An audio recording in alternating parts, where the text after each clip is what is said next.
Ano, Žižkov ubojoval bod, ale zápas moc fotbalové parády nenabídl. Teplice po třetí na jaře remizovali 0-0. Proti poslednímu celku tabulky se nevedlo prakticky nic. Ale i když se nedaří, je lepší vše brát s nadhledem a humorem. A třeba vás pobaví teplická snaha skórovat, podehraná tradičním hudebním motivem z večerníčku Kutilů Pata a Mata.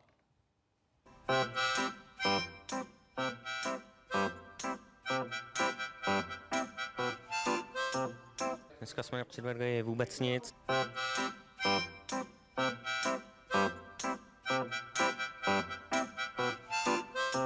Z naší strany to bylo špatný.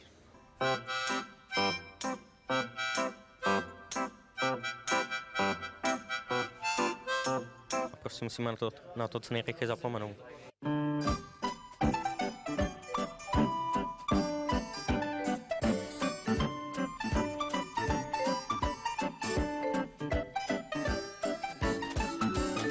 Tak to je naše ostuda, my se s tím musíme porvat.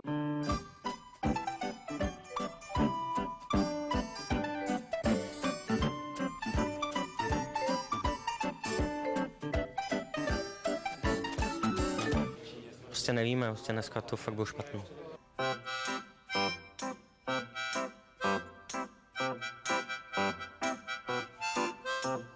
Prostě v tom zápase dneska není co hodnotit. Trefné.